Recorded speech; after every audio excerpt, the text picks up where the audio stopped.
بسم اللہ الرحمن الرحیم۔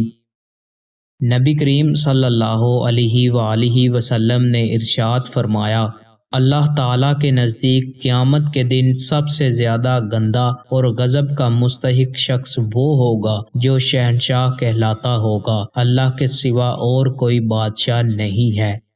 نبی کریم صلی اللہ علیہ وآلہ وسلم نے ارشاد فرمایا کہ مرد دوسرے مرد کی شرمگاہ کی طرف نہ دیکھے، اور نہ عورت دوسری عورت کی شرمگاہ کی طرف دیکھے، اور نہ مرد مرد کے ساتھ ایک کپڑے میں لیٹے، اور نہ عورت عورت کے ساتھ ایک کپڑے میں لیٹے۔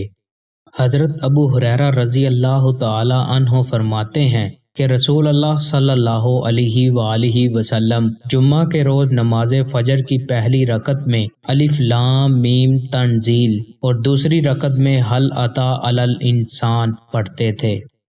دوستوں، مزید اچھی ویڈیوز کے لیے چینل کو سبسکرائب لازمی کریں۔ بہت شکریہ۔